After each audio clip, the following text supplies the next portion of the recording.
So మీ పిల్లలు సమస్య వచ్చినప్పుడు ఎదుర్కొంటున్నారా? మీ పిల్లలు సమస్య వచ్చినప్పుడు నిర్ణయాలు తీసుకోగలుగుతారా? మీ పిల్లలు సమస్య ఉన్నప్పుడు వాళ్ళే సాల్వ్ చేస్తున్నారా? మీ వరకు తీసుకొస్తున్నారా?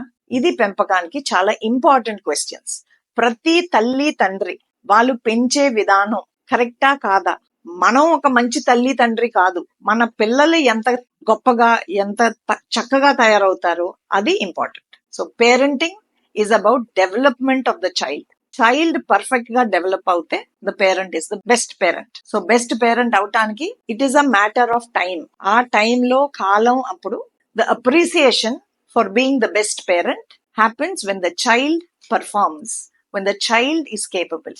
పిల్లలు అవుట్పుట్, పిల్లలు పర్ఫార్మెన్స్ తోటే మనం ఒక చైల్డ్ అంచనా వేయగలుగుతాం. దాన్ని బట్టే ఒక పేరెంటింగ్ టెస్ట్ ని మనం పాస్ చేస్తాం. So parenting is very difficult, very sensitive. కానీ మనం కరెక్ట్ ఆలోచించే విధానం ఉన్నప్పుడు పేరెంటింగ్ పెద్ద సమస్య కాదు.